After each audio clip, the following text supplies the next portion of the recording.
Hari-hari ini Indonesia sedang mengalami duka yang luar biasa. Di mana hampir 130 orang mati hari kemarin. Kalau saudara penghobi olahraga sepak bola, ini sudah tidak asing. Tetapi negara sampai Bapak Presiden Jokowi pun berbicara dan mengatakan berhenti Liga Indonesia. Karena 130 orang mati, saudara. Tragedi Kanjuruhan. Kanjuruhan, saudaraku. Magelang. Malang, ya, Malang, saudara. Puji Tuhan, jemaat Tuhan respon sekali. Haleluya. Saudaraku yang kasih, malam hari ini kita akan sama-sama berbicara tentang karakter saksi Kristus. Kalau kita berbicara tentang karakter, berarti berbicara tentang sifat, tindak laku setiap saksi-saksi Kristus. Dan saya ada di tengah-tengah sidang jemaat yang semuanya adalah saksi-saksi Kristus. Baik yang ada di bawah, baik yang ada di balkon atas. Semua kita ini adalah saksi-saksi Kristus. Saudara percaya dan menyadari bahwa kita semua adalah saksi-saksi Kristus? Iya. Karena saudara adalah pribadi yang mengenal Tuhan. Pribadi yang percaya sama Tuhan. Pribadi yang sudah diselamatkan oleh Tuhan. Dan hidup saudara dan saya adalah sehari-harinya penuh dengan kebaikan Tuhan. Kita melihat bagaimana Tuhan campur tangan. Bagaimana Tuhan mengubah hidup kita yang tadinya tidak baik menjadi lebih baik. Karena pertolongan Roh Kudus yang ada dalam hidup kita. Yang mengubah hidup kita menjadi pribadi atau karakter saksi-saksi Kristus, saudara. Saya percaya orang yang belum mengenal Tuhan, karena saudara punya karakter yang baik, punya karakter yang sungguh-sungguh yang daripada Tuhan, maka sikap dan tindak laku kita sudah mencerminkan saksi-saksi Kristus, saudara. Sebelum kita berbicara tentang Tuhan, tentang keselamatan, orang sudah diberkati dengan tingkah laku kita, karakter kita. Karena memang kita adalah saksi-saksi Kristus. Sadarkah saudara bahwa banyak jutaan pasang mata atau di kota kita, atau di keluarga kita, di tetangga kita, di sekitar kita. Kita adalah orang-orang yang dilihat, saudara. Apakah memang benar ada Tuhan dalam hidupmu atau justru tidak ada Tuhan? Kalau saya percaya bahwa semua kita adalah orang-orang yang memang Tuhan ada dalam hidup kita. Karena itu kita adalah saksi-saksi Kristus, saudara. Malam hari ini, sore malam hari ini, saudaraku, kita baca dalam Lukas pasal 22 ayat 24 sampai 27. Berbunyi demikian. Terjadilah juga pertengkaran di antara murid-murid Yesus. Coba bayangkan. Terjadilah juga pertengkaran di antara murid-murid Yesus. Kalau saudara baca perikop atasnya, percakapan waktu perjamuan malam. Tetapi dalam perjamuan malam itu terjadi pertengkaran di antara murid-murid Yesus. Yang dipersoalkan adalah siapakah yang dapat dianggap terbesar di antara mereka. Yesus berkata kepada mereka, raja-raja, bangsa-bangsa, memerintah rakyat mereka dan orang-orang yang menjalankan kuasa atas mereka disebut pelindung-pelindung. Tetapi kamu tidak demikian. Tuhan berbicara kepada murid-muridnya. Karena mereka mempersoalkan siapa yang terbesar. Maka Yesus menjawab, tetapi kamu tidak demikian. Melainkan yang terbesar di antara kamu hendaklah menjadi sebagai yang paling muda dan pemimpin sebagai pelayan. Sebab siapakah yang lebih besar? Yang duduk makan atau yang melayani? Tentu bukankah dia yang duduk makan? Tetapi aku ada di tengah-tengah kamu sebagai pelayan. Saudaraku yang kasih dalam Tuhan, kalau kita mendengar kisah ini, sesuatu yang, kok bisa ya murid-murid Tuhan Yesus mempersoalkan siapa yang terbesar. Semua ingin menjadi orang yang besar. Orang yang mempunyai pengaruh. Orang yang sungguh-sungguh menjadi orang-orang yang dihormati. Tetapi kata Tuhan memang betul. Orang yang duduk makan adalah orang yang besar. Tetapi kata Tuhan, tetapi aku ada di tengah-tengah kamu sebagai pelayan.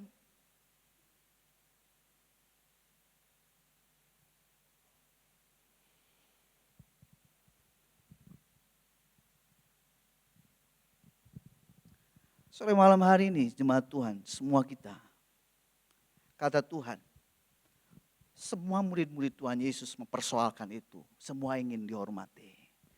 Semua ingin dilayani. Tetapi kata Tuhan, justru aku ada di tengah-tengah kamu. Itu sebagai pelayan. Servis. Aku ada di tengah-tengah kamu dalam perjamuan malam itu. Aku itu ada di tengah-tengah kamu. Bukan aku sebagai orang besar. Tetapi aku ada di tengah-tengah kamu itu sebagai pelayan. Kalau saudara dan saya adalah saksi Kristus. Orang yang sudah mengalami kebaikan Tuhan. Orang yang diajar oleh Tuhan. Oleh kebenaran firman Tuhan. Sudah tidak lagi mempersoalkan siapa yang harus dilayani. Siapa yang terbesar. Tidak lagi seperti itu. Orang yang punya karakter Kristus adalah seperti Tuhan. Aku ada di tengah-tengah kamu sebagai pelayan. Hei saudaraku yang kasih dalam Tuhan. Tuhan bukan orang yang biasa. Dia anak Allah. Seluruh bumi kepunyaan Dia. Dia yang menciptakan semuanya sampai ada. Engkau punya apa-apa pun sampai hari ini, Tuhan lebih punya dari itu semua. Tapi kenapa Tuhan berkata, aku ada di tengah-tengah kamu itu sebagai pelayan. Coba bayangkan kalau saudara dan saya waktu itu menjadi murid-murid Yesus yang mempersoalkan siapa yang terbesar. Kita akan malu saudaraku. Kalau sampai hari ini kalau ada sedang jemaat Tuhan, ada orang percaya yang masih pengen, ingin dihormati, disegani. Mari ingat dengan ayat ini. Aku ada di tengah-tengah kamu sebagai pelayan saudara. Yohanes pasal 12 ayat yang ke-26 berbunyi demikian. Barang siapa melayani aku, ia harus mengikut aku. Dan di mana aku berada, di situ pun pelayanku akan berada.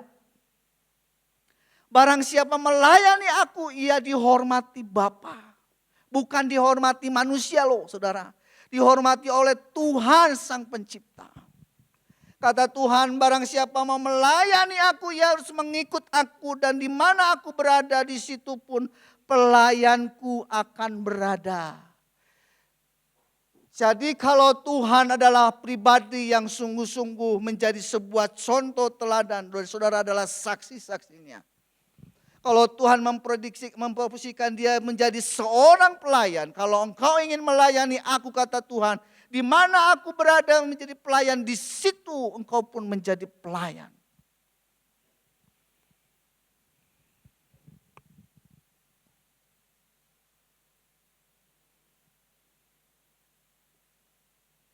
Seberapa banyak kita selalu hidup kita ingin dilayani. Seberapa banyak seringkali kita ingin dia tetap ada di kursi, meja makan. Dan kita akan senang kalau ada pelayan-pelayan yang menyajikan makanan dengan selera kita, dengan kesukaan kita. Dan itu menyenangkan hati kita. Itu semua dunia harapkan. Tetapi kata Tuhan, aku ada di tengah-tengah mereka itu sebagai pelayan. Kalau ada pelayan-pelayan restoran apapun yang tidak menyenangkan kita, kita tidaklah usah marah. Tidaklah usah kita tersinggung. Tapi kita mau belajar kepada Tuhan. Ingat Tuhanmu juga pelayan. Kata firman Tuhan dalam Markus pasal 10 ayat 45. Karena anak manusia juga datang bukan untuk dilayani, melainkan untuk melayani. Dan untuk memberikan nyawanya menjadi tebusan bagi banyak orang. Tuhan punya kepentingan yang besar, saudara. Dia datang ke dunia, itu bukan menjadi tuan, melainkan menjadi orang yang melayani. Kalau seluruh sidang jemaat Tuhan di tentara pelajar, jemaat Tuhan dari hamba-hamba Tuhan yang melayani mimbar sampai jemaat Tuhan, semua punya hati yang melayani. Oh, luar biasa, saya percaya kursi-kursi yang kosong ini akan terisi dengan penuh oleh jiwa-jiwa baru. Kalau semua kita tahu kalau Tuhan punya kepentingan dalam dunia ini, bukan hanya menyelamatkan manusia dari dosa saja, tetapi Dia datang untuk melayani. Saudara bayangkan kalau saudara sebagai suami bisa melayani istri dengan baik. Dan sebaliknya istri bisa melayani suami dengan baik. Dan anak-anak semua bisa melayani dengan baik. Oh, luar biasa, hidup untuk melayani.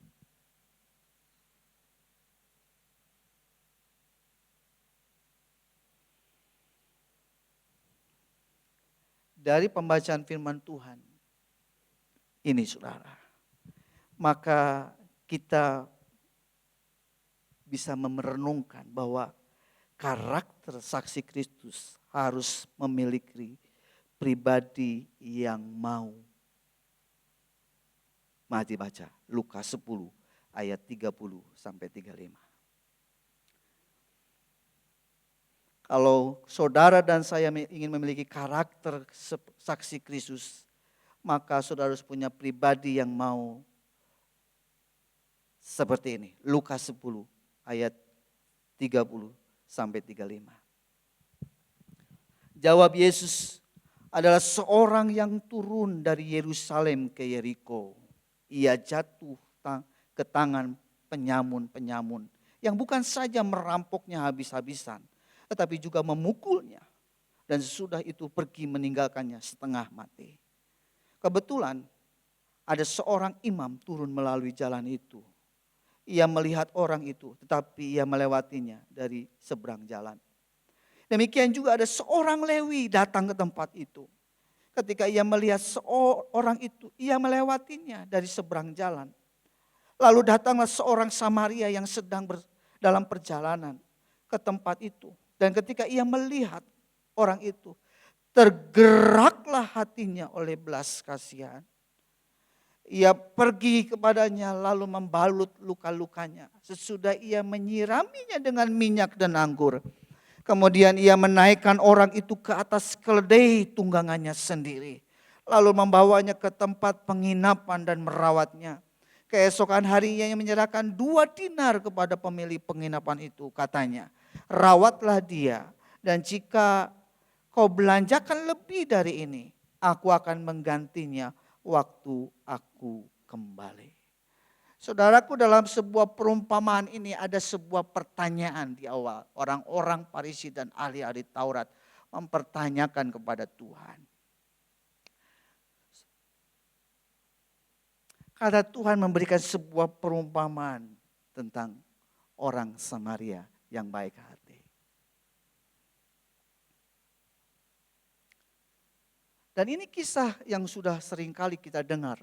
Baik ketika kita masih sekolah minggu, kita pernah mendengar tentang seorang Samaria yang baik hati. Di situ diceritakan ada seorang yang jatuh ke tangan penyamun-penyamun yang bukan saja merampoknya habis-habisan, tetapi membuat dia sungguh-sungguh menderita karena dia dipukul. Dan sesudah itu dia sudah tidak bisa berbuat apa-apa. Seringkali saudaraku, kesusahan-kesusahan yang ada di sekitar kita. Seringkali kita tidak pernah pengen melihatnya, pengennya semuanya lebih baik, semuanya enak. Kita tidak ingin melihat sesuatu yang membuat kita harus turun tangan. Tetapi kalau kita menjadi karakter saksi Kristus, kita mau belajar saudaraku, kepada dua hal yang perlu kita ketahui. Yang pertama, jabatan yang tinggi tidak menjamin memiliki hati yang berbelas kasihan. Jabatan yang tinggi tidak menjamin memiliki hati yang berbelas kasihan. Karena di situ diceritakan ada seorang imam. Ketika seorang imam melihat orang yang sungguh-sungguh mengalami sebuah penderitaan, korban dari sebuah penganiayaan. Imam itu hanya melihat di seberang jalan saja. Dan dia pergi meninggalkan orang yang sedang dalam penderitaan. Dan satu lagi Lewi, saudara. Lewi pun sama. Ketika seorang Lewi melihat orang dalam kesusahan, dia tidak mau direpotkan. Dia melihat di seberang jalan dan dia tinggalkan. Saudaraku, dalam Lukas 31 kebetulan ada seorang imam turun melalui jalan itu. Ia melihat orang itu tapi melewatinya seberang jalan. Kalau saudara dan saya menjadi saksi Kristus, ingat, jabatan tinggi apapun, status ekonomi tinggi apapun yang saudara punya, tidak menjamin kau punya hati yang berbelas kasihan. Ini satu hal yang perlu kita renungkan dalam hidup kita. Seberapa sensitifnya hati kita ketika kita melihat orang yang dalam kesusahan, kita melihat orang dalam kesusahan, kita bisa menyampirinya, menolongnya. Tetapi sesuatu gambaran yang sungguh luar biasa. Seorang imam, seorang Lewi, saudara. Mungkin dia adalah orang yang melakukan pengawasan tempat kudus. Next. Meletakkan dan memindahkan roti sajian, sibuk dengan sebuah pelayanan di rumah Tuhan. Membakar ukupan, memberi semangat kepada orang yang maju berperang. Memelihara api suci di mezbah supaya tidak padam. Itu tugas imam. Dan tugas Lewi adalah tugas yang melakukan keimamatan. Mungkin Lewi adalah orang-orang yang mempersembahkan hasil tuaian pertama. Memutuskan perkara cemburu, memutuskan perkara kusta, memutuskan perkara perselisihan. Mengajarkan hukum-hukum, mengangkat tabut perjanjian. Menilai barang-barang yang harus dipersembahkan. Semua sibuk dengan sebuah ibadah. Apakah salah? Tidak. Tidak.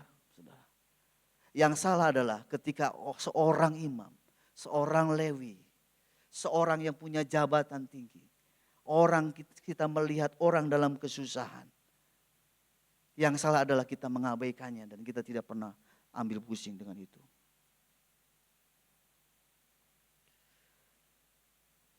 Dua malam yang lalu tanpa sengaja saya lihat sebuah cuplikan saudara.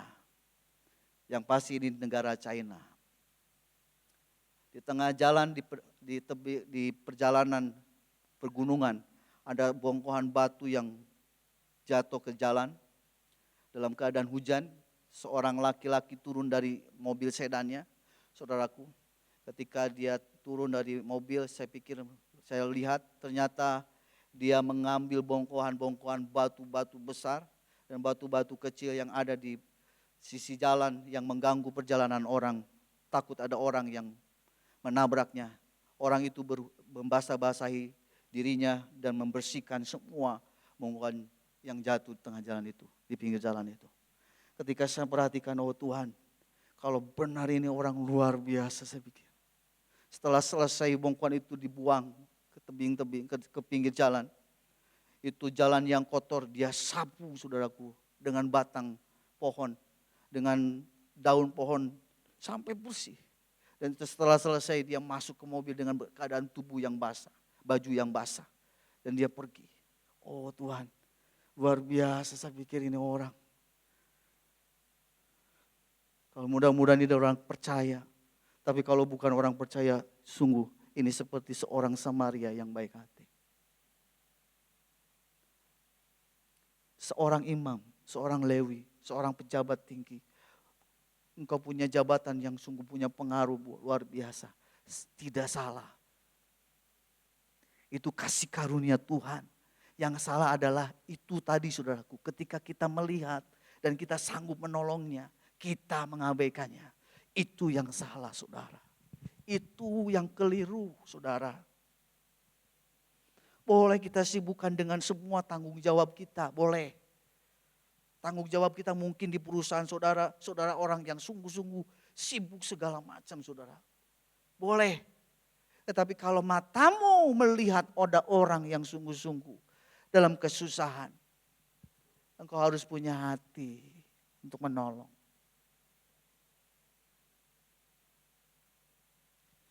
Dua hal yang perlu kita ketahui. Yang satu pertama ini, jabatan yang tinggi tidak menjamin memiliki hati yang berbelas kasihan.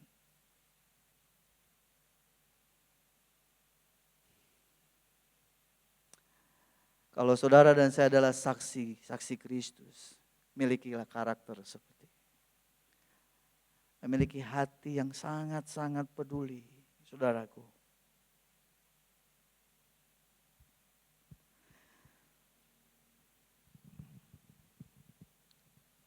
Ada sebuah nyanyian lama. Kalau anak-anak muda zaman sekarang mungkin tidak akan bisa lagu ini, walaupun liriknya gampang. Aku mau jadi roti yang terpecah bagimu. Aku mau jadi anggur yang tercurah bagimu. Aku mau jadi saksi melakukan kehendak-Mu. Melayani lebih sungguh. Suatu malam beberapa hari yang lalu, beberapa minggu yang lalu lah saya ngobrol sama istri saya dan anak saya di rumah.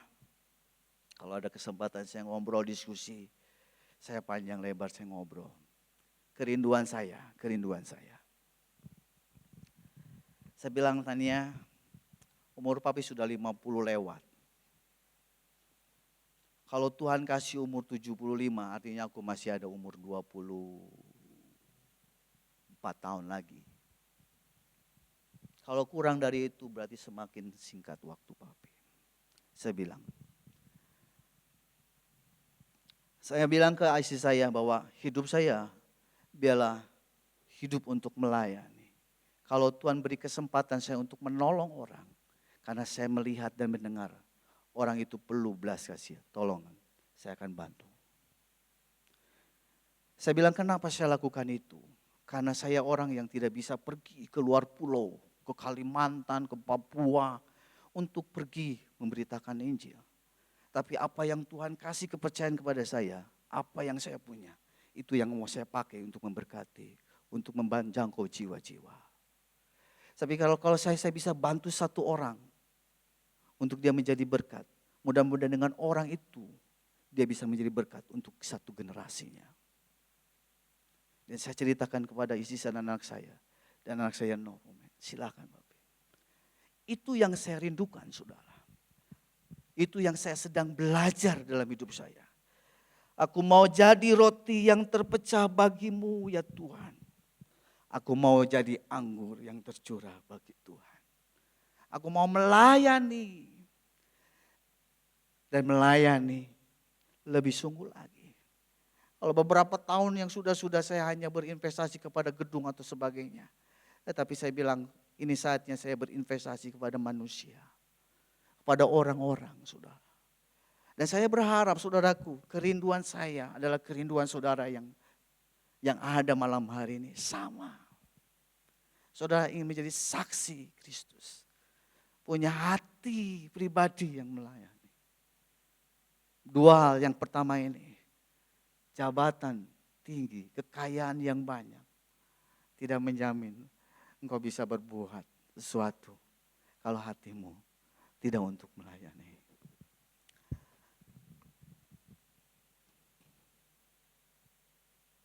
Dua hal yang perlu kita ketahui, yang kedua adalah di dalam hati yang mengasihi, memiliki pribadi yang melayani.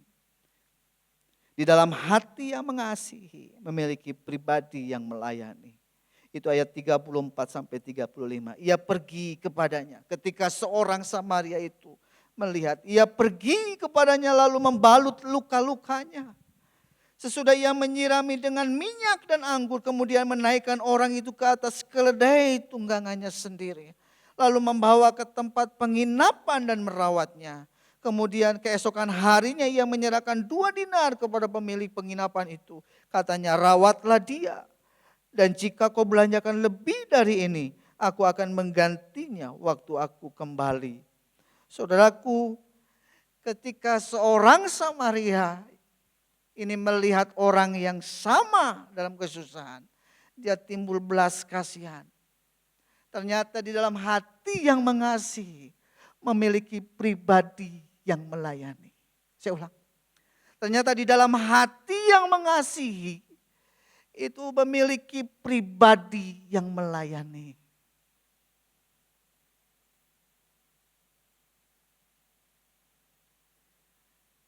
Di dalam hati yang mengasihi Tuhan, itu akan timbul memiliki pribadi yang melayani.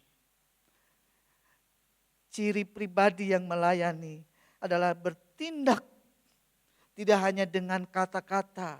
Ia membalut, ia menyirami dengan minyak dan anggur, menaikkan ke atas keledainya, membawa ke tempat penginapan dan merawatnya, menyerahkan 2 dinar. Kalau 2 dinar ini masih kurang, dia akan membiayainya, menjamin kalau masih kurang dengan selesai, dengan tuntas.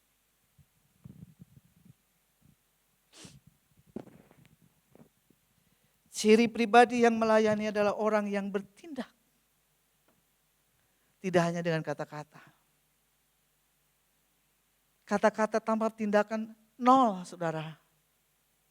Tetapi orang yang Samaria yang baik hati ini, ketika dia melihat orang yang sama, yang dilihat oleh seorang imam, yang dilihat oleh seorang Lewi, tergeraklah belas kasihannya.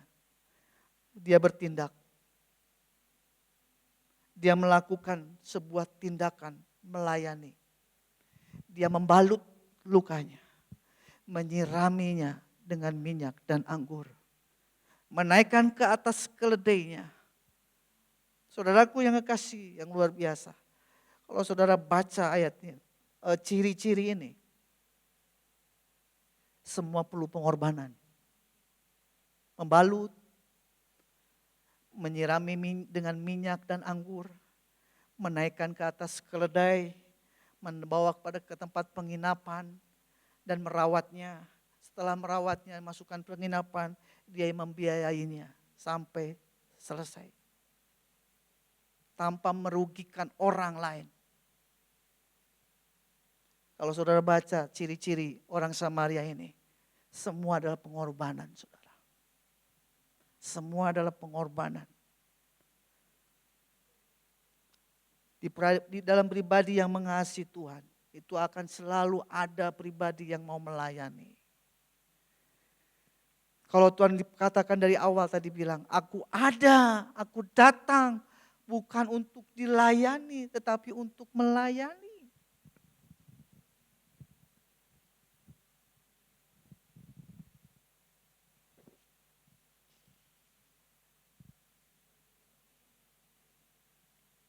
Kalau saudara dan saya diberi kesempatan untuk mengasihi orang, untuk melayani orang, bantu sampai selesai.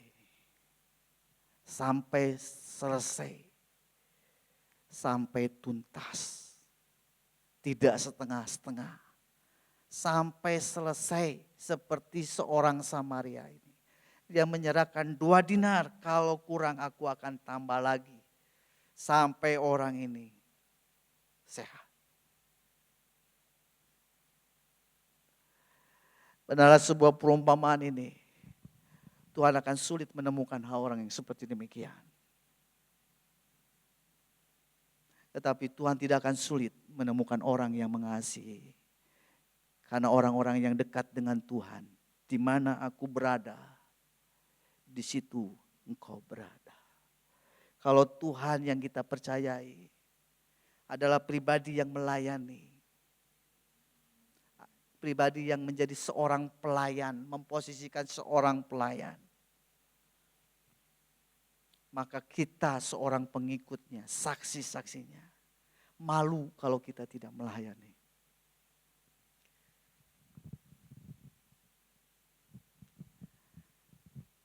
Yohanes 13 ayat yang ke-15. Dan 1 Petrus pasal 2 ayat 21. Saya mengundang pemusik untuk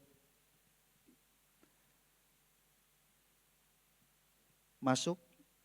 Sebab aku telah memberikan suatu teladan kepada kamu, supaya kamu juga berbuat sama seperti yang telah kuperbuat kepadamu. Sebab untuk itulah kamu dipanggil, karena Kristus pun telah menderita untuk kamu, telah meninggalkan teladan bagimu, supaya kamu mengikuti jejaknya.